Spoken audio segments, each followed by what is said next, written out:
The following podcast is a presentation of Project Entertainment Network.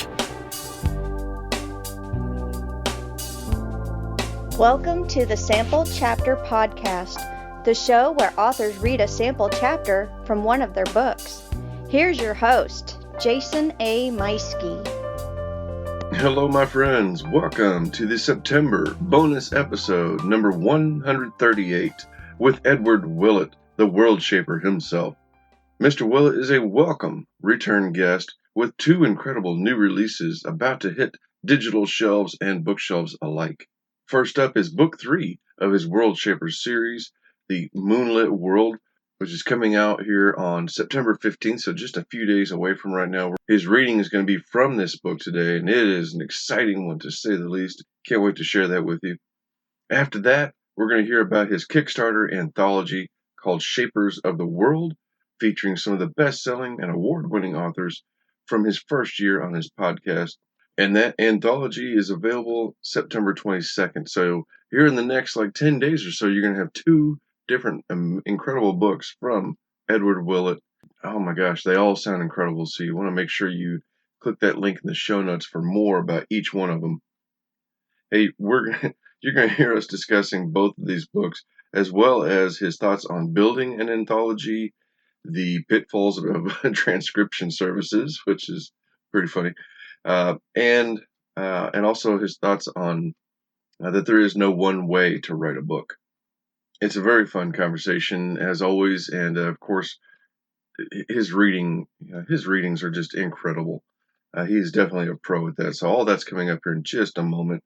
But as always, I want to thank my sponsors and podcast networks, starting with Pop Goes the Culture Network, home to all your pop culture news and fanfare, with their flagship show, Pop Goes the Culture Podcast, Fanatics and the Fan, Backlot at the Alamo Drafthouse, The Way Awesome Show, The Amazing Nerd Show, Fellowship of the Geeks, and more.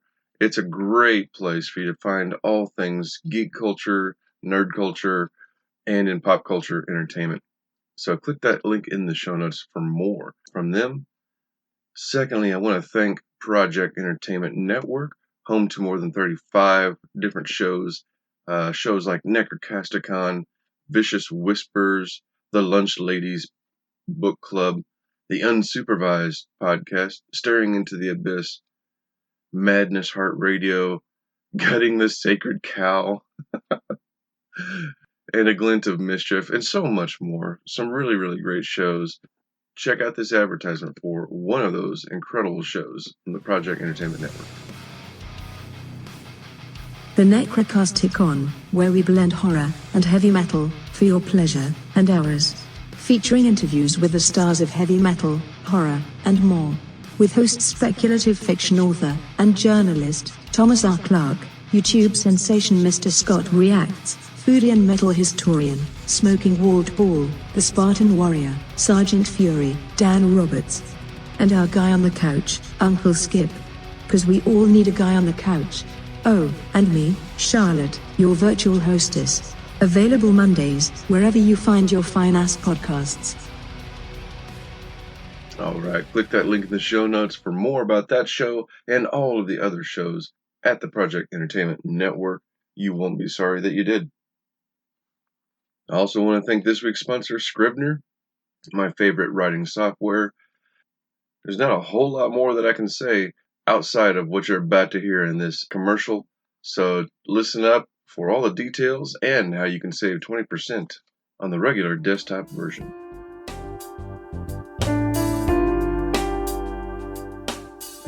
Jason here. Hey, I wanted to take a moment and tell you about my favorite writing tool, Scrivener.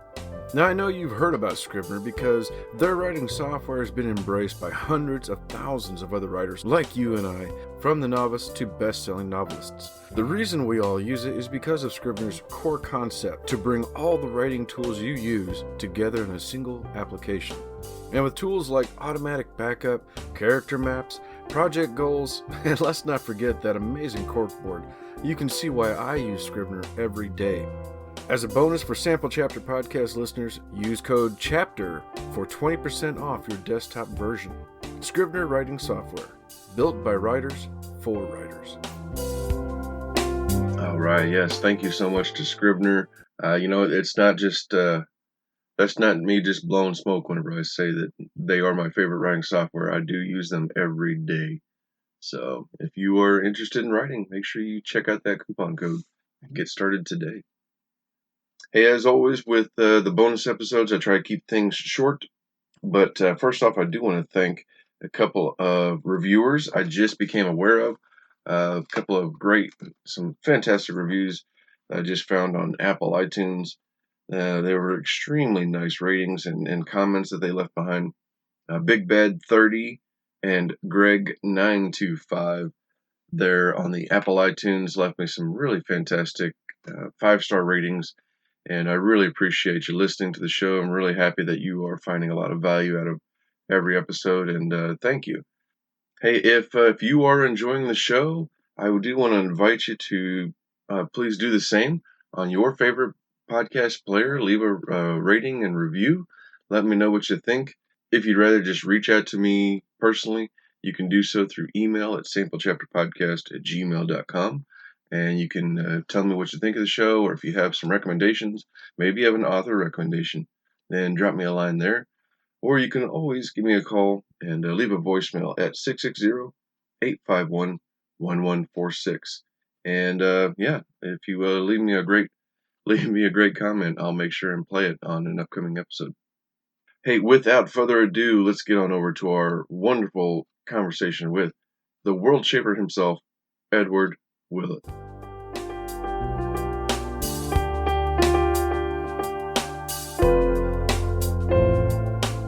Hello, Sample Chapter listeners. Welcome back for another exciting episode where I get the privilege of welcoming back a previous guest from episode 89, Edward Willett. Edward Willett is an award-winning author of science fiction, fantasy, nonfiction for both children and adults. He's the author or co-author of more than 60 books, ranging from computer books to nonfiction titles for both children and adults to science fiction and fantasy for all ages. He's a multiple award winner and nominee. He is also the host of the Worldshapers Podcast, which is a show that I love listening to as well, and you need to do. And he has one hell of a singing voice. Welcome back to the show, Edward Willett. Thanks. I got lots of wonderful comments about your singing last time with the little you did a bit from Beauty and the Beast. Oh, I'd forgotten that. So, but everybody loved it. They thought that was fantastic. Well, how are you doing, and are you staying healthy amidst the craziness that's around the world right now? Oh yeah, it hasn't changed too much for me since I was writer in residence at the Saskatoon Public Library when it all started, and I've been going up there every week and meeting authors in my office. And all that changed was that I did everything virtually for about 2.5 months. And I actually made more money because I didn't have to have a hotel room once a week. So I just stayed home and did it. And so, yeah, the big change was for a while my wife was working at home and she took over my office. So yes, that was a change. And of course my daughter came back from university and she's been here all summer. So we've had lots of family time. Yeah, everybody's healthy and it's been pretty good here in Saskatchewan. That's good to hear. So, the Worldshapers Podcast, still doing fantastic. You've had some wonderful interviews on there. We were talking before the show. One of the more recent ones that I got a chance to catch on to was Brian Thomas Schmidt, which I just love it whenever I get to hear on another podcast about an author in my own area that I didn't know anything about. So that's always cool.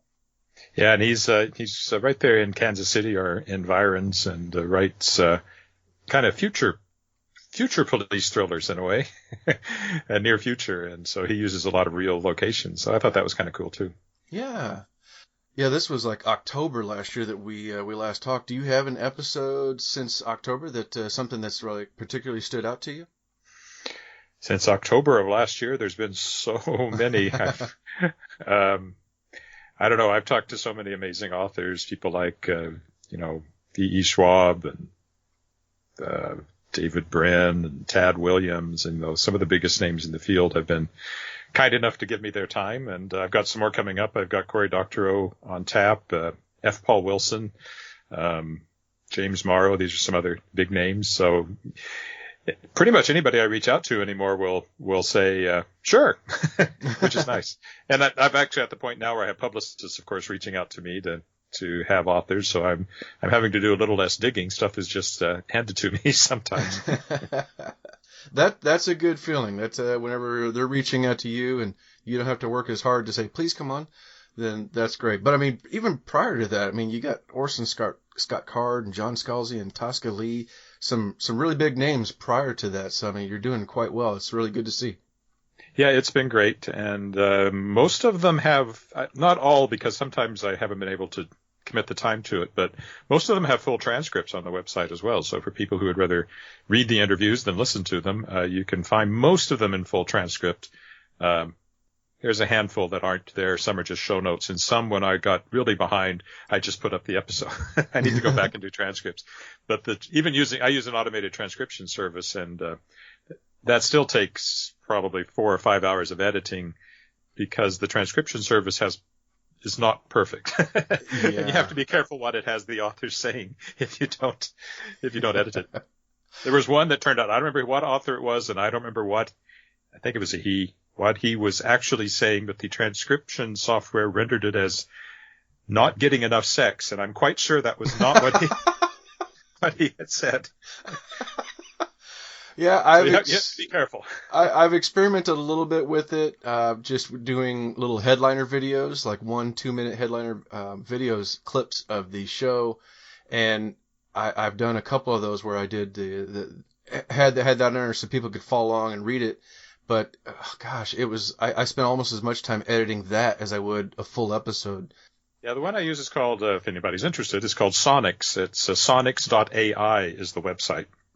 And it actually does, if you have a clear recording, like it sounds like this one would be, for example, it actually does pretty good, but it's never perfect. Well, last time one of the things you said that stood out to me was you talked about idea generation being a muscle that needs exercise. Do you find being a podcaster yourself and getting to interview all these authors that helps stimulate your mind for your books that you're writing?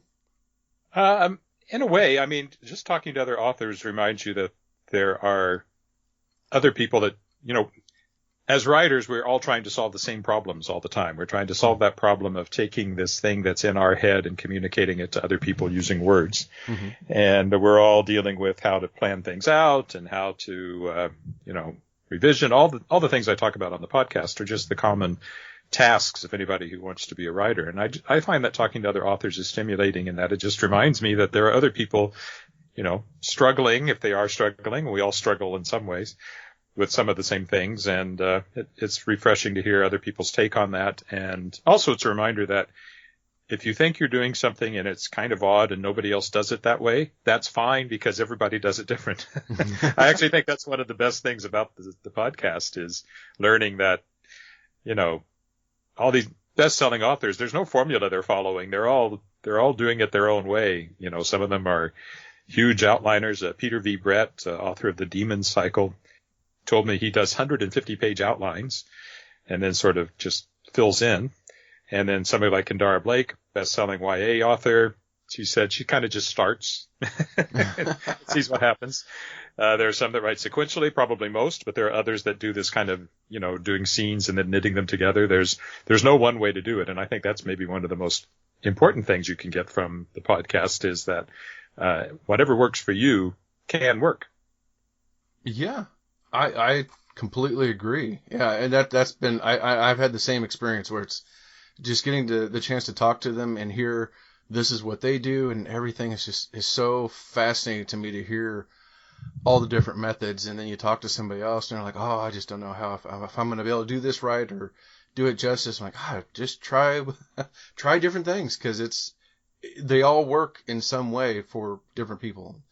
I don't know, just having the podcast has definitely been a great outlet and informed me in ways I never expected. Me too. One of the things you've also been working on is a fantastic tie-in, the Shapers of the World anthology. Tell us about this. What is this? Yeah, Shapers of Worlds. It was an idea I had. I own a little publishing company called Shadowpaw Press. And as a result of that, I'm part of SAS Books, which is the organization of publishers here in Saskatchewan. There aren't a lot of us, but there are some, and we do have an organization. And at the annual general meeting last year, in April 2019, there was a publisher from Winnipeg came in who had successfully kickstarted an anthology to the tune of $100,000, I might add. Oh. She had connections in the comics industry, and of course, Kickstarters are really big in the comics world. So I was listening to that and I thought, hey, I have a podcast and I know some authors. So I hemmed and hawed a bit because it was a bit of I'd never done a Kickstarter and it was a bit of a scary thing, but I reached out to authors from the first year of the podcast because I had to cut it off somewhere. And, that was 30 people or something. And I asked, would you be interested in contributing either an original story or a reprint to an anthology if I could successfully kickstart it? And a lot of them came back and said yes. So I finally, let's see, it was earlier. Yeah, right.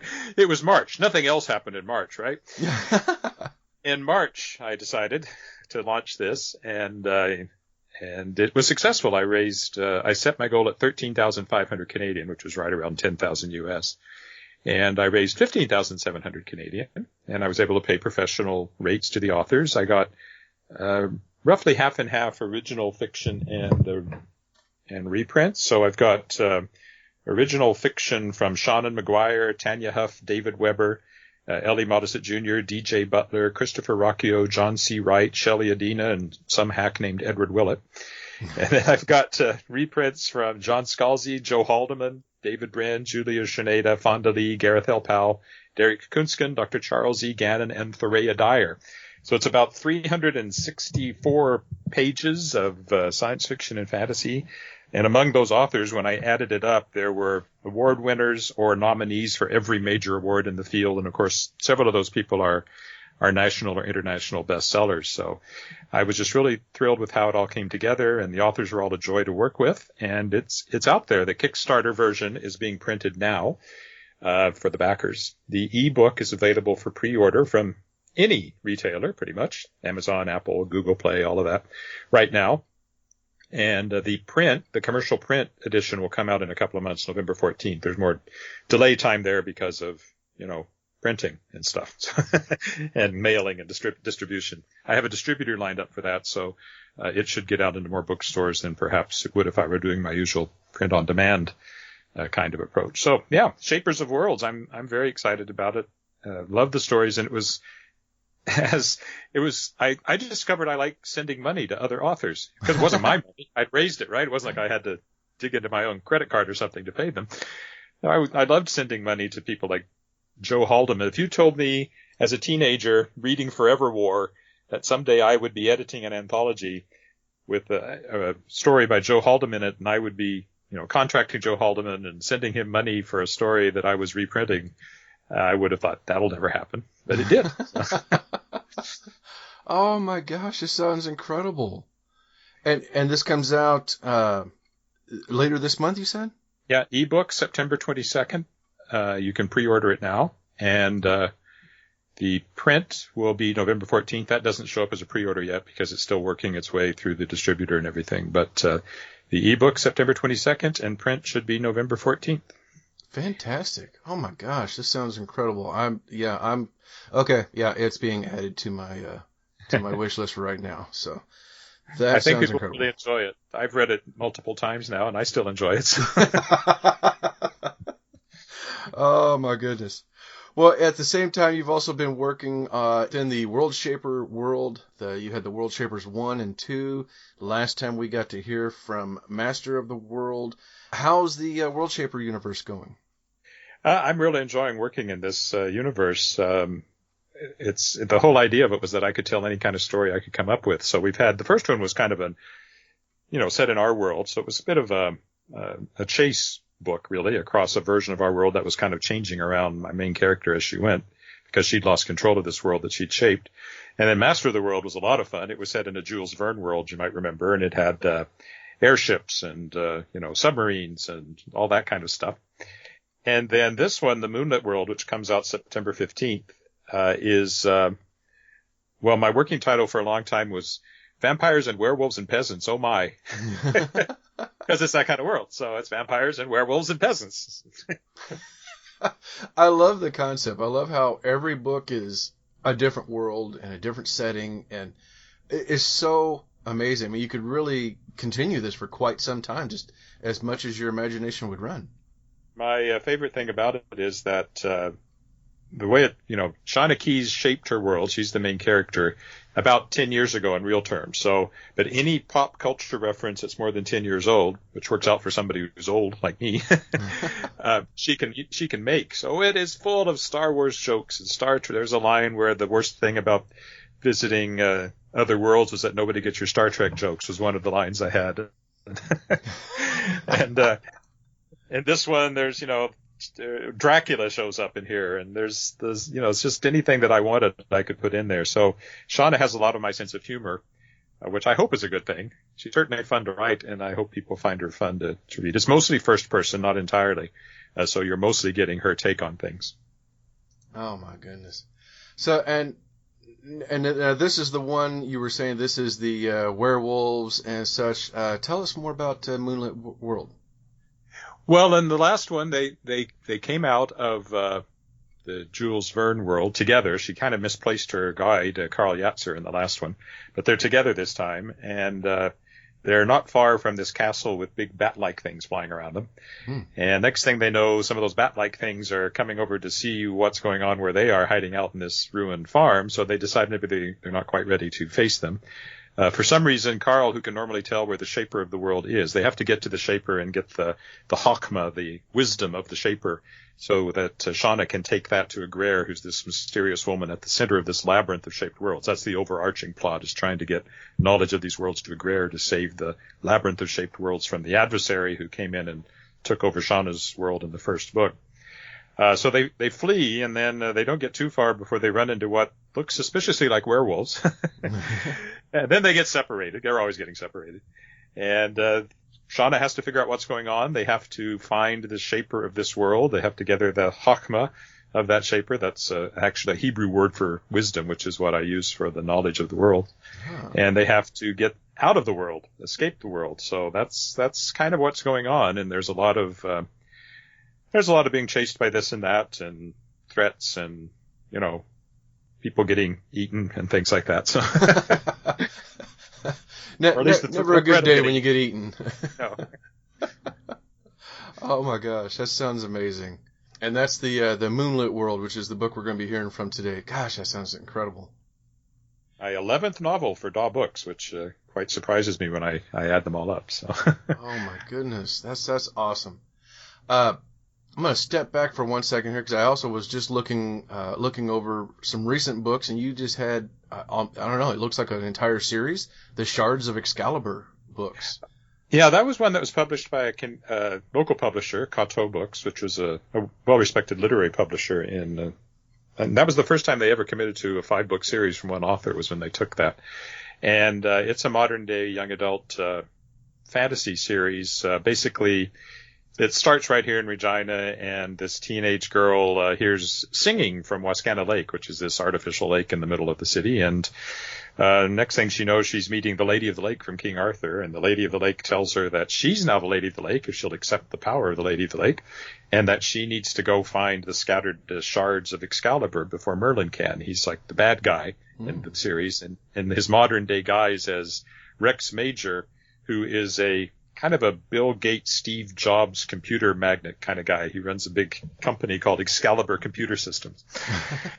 And he has his magic out through the internet, which is very helpful in a YA book, because it means that the kids can't use smartphones very much because they'll get found. So I was able to, get rid of that whole problem of being able to text each other all the time and things like that. And then they end up, there's a boy, Wally Knight, who seems by accident, but not really, to be there at the same time when Ariane, that's the girl, gets her quest. And then the overarching story is finding the 5 shards of Excalibur, and she has, through magic, they can travel around the world. And so the story takes them, in the first book they go to the Northwest Territories to a diamond mine, and second book they're in the south of France, and the third book the main setting is New Zealand, and the fourth book it's the Caribbean, and the fifth book it's Scotland, and then they always come back to Saskatchewan. So it has it's sort of like Brian Thomas Schmidt using Kansas City. I use lots of Saskatchewan in these books. And unfortunately, Kato Books went bankrupt earlier this year, which meant the rights reverted to me. So I've put out the series in brand new ebook editions and took the opportunity to fix this and that. And so they're out now also from Shadowpaw Press and available from any online retailer. Shadowpaw Press, by the way, is shadowpawpress.com. It's named after our cat, Shadowpaw. And I will eventually have new print editions. However, I currently have a lot of print stock because I was able to pick up, books in stock at a very low price. So I've got probably 100 copies of each book in the series in print right now. So I don't feel a rush to get new print copies out. I will mostly sell them at, conventions and things. And there aren't any of those happening right now. So they're just sitting around, but hopefully we get back to that. So yeah, that's the Shards of Excaliber. It was one of my favorite series to write, and I was glad to be able to keep it going. Yeah, that sounds incredible. And I've seen where some authors have actually in the same situation. They got a nice supply of books preparing for the upcoming season, and then of course, everything got canceled. So I've seen a lot of authors, and maybe this would be an idea for it. They've been running specials on their websites to buy a couple of these books, and I'll sign them for you and ship them off, send them off personalized like that. Well, I have put the print on sale considerably from its cover price. So I've sort of done that on I think I've done it on Shadowpaw Press. I also have I have a lot of websites. I also have an online store called The Fantastic Worlds of Edward Willett, which is edwardwillettshop.com as opposed to my regular website, which is just edwardwillett.com. And I do, people can order autographed copies through that. It's usually the shipping that makes them unattractive because it costs $15 to $20 to ship a book that I might sell for $10. So, there's no cheap way to ship. Unlike Amazon, I can't offer free shipping to Prime. I wouldn't make any money at all. Well, see, then everybody just needs to go ahead and buy the entire Shards of Excaliber series so that they save on shipping instead of one book at a time. Just buy the whole series and then condense the shipping. Yeah, that should be cheaper. There's a built-in calculator that from Canada Post that calculates the shipping. So, I don't know what it would be. Nobody has ordered actually, that's not true. Somebody did order all 5 books, but I think I hand delivered it because they were here in town. So. Oh my gosh. Well, Edward, again, this has been just fantastic. I love getting to catch up with previous guests, and you're fantastic. I love your show. I love getting to check out your books, and I really look forward to diving into the Moonlit World coming up soon. Thank you. I hope lots of people dive into it. That'd be really nice. Absolutely. And now you just mentioned your websites, but where can people find and follow you once again? My main website is edwardwillett.com. 2 T's on Willett, Willett. I always have to make that point. My shop is edwardwillettshop.com. My press is shadowpawpress.com. The aforementioned Shards of Excaliber has its own website, shardsofexcalibur.com. You can find me on Twitter at @eWillett. I'm on Instagram. Well, not terribly active, but I do post pictures once in a while at Edward Willett Author. I'm on Facebook at edward.willett. And that's probably the main things. All right. Fantastic. And, of course, we'll always have links to all of this in the show notes, everybody, so you can check that out. And I'll make sure and put a link on there, too, so you can go and check out the Worldshapers Podcast. Yeah, I was going to say, I forgot that one. Worldshapers.com. All right. Well, once again, thank you so much for coming on. This has been a lot of fun catching up with you. And, ladies and gentlemen, without further ado, it's time for me to hand the floor over to my guest, Edward Willett, with Moonlit World, Book 3 of the Worldshapers. Thank you. Not only is this Book 3 of the Worldshapers, this is Chapter 3 of Book 3 that I will be reading. Snarls and howls and blood-curdling shrieks pursued us up the steep, shale-strewn slope, which I guess was better than being pursued by the things making the snarls and howls and blood-curdling shrieks, although I was pretty sure they would be pursuing in short order. My breath came in short gasps as I struggled uphill in Carl's wake. The trees were sparse, and the flat black rocks shifted and slid beneath us, sliding downhill with an almighty racket that ensured the creatures below knew we were above them. The sounds of battle dwindled to nothing. Silence reigned behind us. It wasn't as comforting as you might think. At least there's moonlight, I thought, glancing up. Here, there's always moonlight. The stars around the moon looked normal, the constellations the ones I knew from my world, presumably the same as those in the first world. Though from what Carl had said, these stars weren't really stars at all, just a very large-scale stage backdrop to give this pocket universe, this cosmological cul-de-sac, the illusion of infinity. My thoughts returned abruptly to Earth, this version of it anyway, as a rather large boulder dislodged by Carl came bounding toward me. "My apologies," he said over his shoulder. "No worries," I said, with a soupçon, perhaps even a dash, of sarcasm. The rock leaped and crashed down the slope behind us for a good 15 seconds. And then, suddenly, the slope eased. Ahead of me, Carl straightened, walked a few paces, and stopped. I scrambled up onto the level ground where he stood. Together, we looked at what lay beyond the ridge. "Wow," I said at last. Succinctly put. We stood just a few feet from a sharp drop-off. Spread out before us was more of the valley, a lot more of the valley. It stretched as far as I could see, which was pretty far in the omnipresent moonlight. Fields, forests, rivers, ponds, and hills tumbled away into the indistinct distance. Directly below us lay a lake, smooth as glass, reflecting the brightest stars and the moon back to us as though it were a mirror. Fields surrounded it, and unlike most of those we'd passed through, appeared cultivated. We could only see half of the lake from our vantage point. We'd have to get closer to the edge to see the rest. Carl reached for my hand, which surprised me, and I took it, which surprised me even more. "For safety," he said. "I'm all for safety." Together we edged forward until we stood at the lip of a cliff that might not have been perfectly sheer, but was within spitting distance of it, although said spit would fall a long gut-clenching distance before it hit anything. Directly below us, on the near shore of the lake, stood a village, a cluster of buildings surrounded by a wall of pale stone that shone in the moonlight. A few yellow lights burned here and there. Other than the castle, it was the first inhabited place we'd seen since entering this world, and considering what had come out of the castle, I thought it reasonable to worry about what might live in the village. But a howl sounded behind us, answered by one of those weird, blood-chilling screams. The werewolves and maybe vampires were still abroad, and they had to know we'd climbed the ridge. The village had a wall around it. Behind a wall sounded exactly like where I wanted to be. So, "There is a path," Carl said. I glanced at him. He wasn't looking at the village, and following his gaze, I saw what he had seen. 2 wooden posts with a gap between them, and, sure enough, what looked like the beginning of a trail. He released my hand and walked carefully over to the posts. I followed. He held onto one post, and I held onto the other, and together we peered over the edge. The path descended a couple of 100 feet, switched back, descended another 100 or so, and continued in that fashion on down the rock face. Trees rose between the switchbacks. It looked steep, but not too terrifying. Another howl. At least, no more terrifying than whatever was coming up the slope behind us. "I think we should take our chances with the village below," Carl said. "Do you agree?" Fervently. We started down. You might think, if you have never been pursued through the mountains by monsters, that going down a hill is easier than going up one.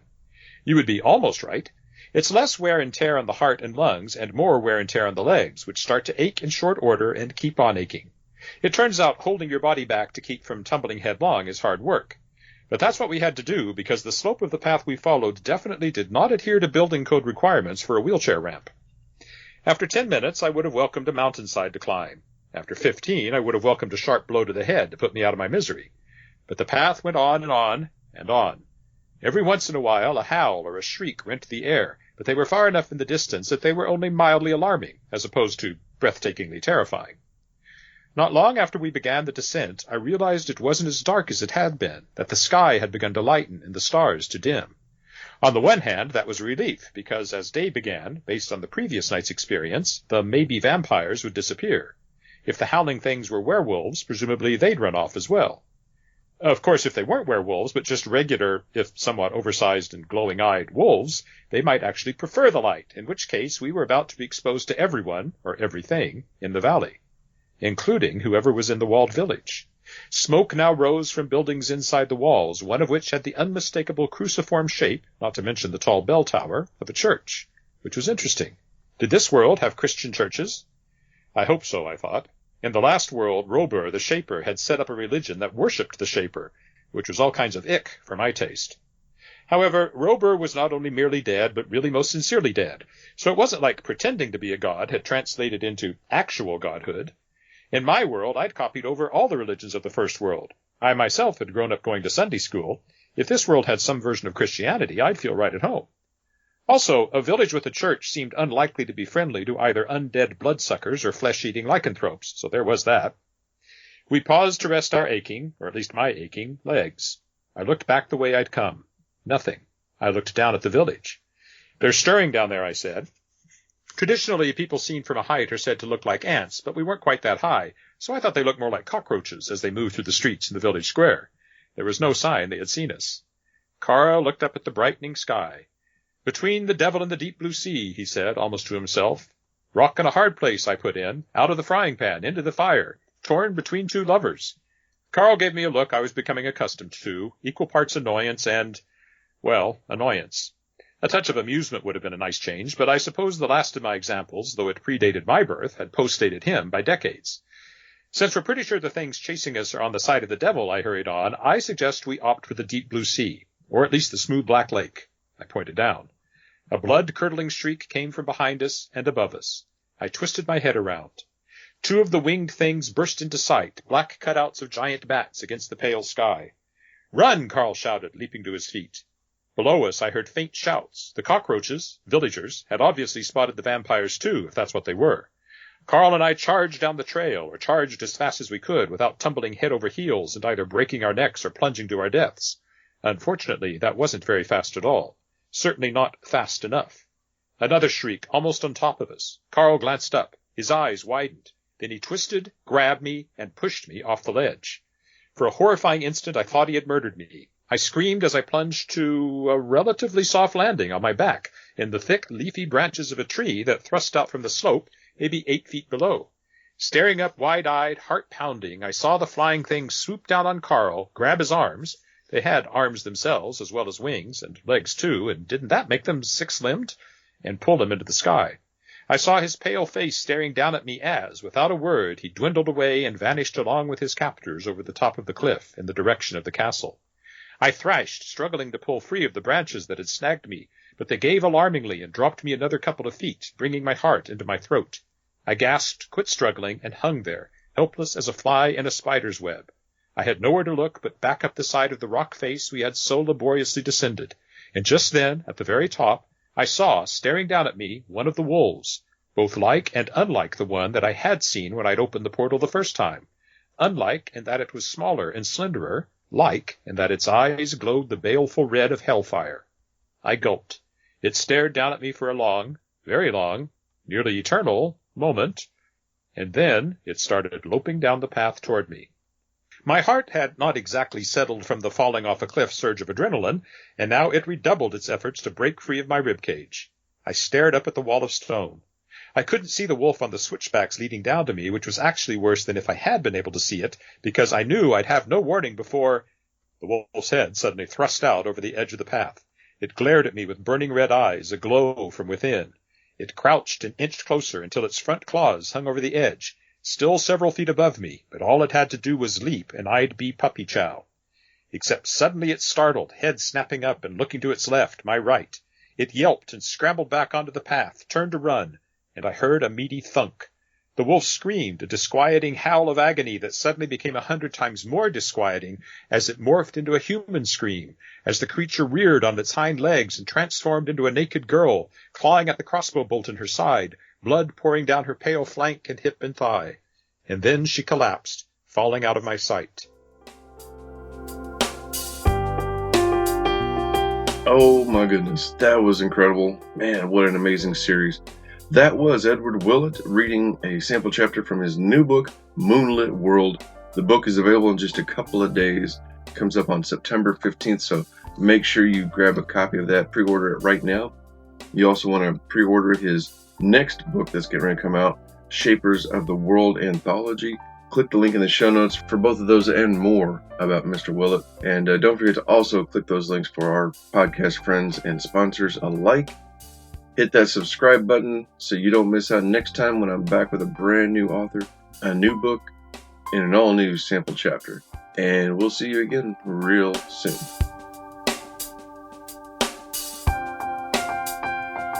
This has been a presentation of the Project Entertainment Network.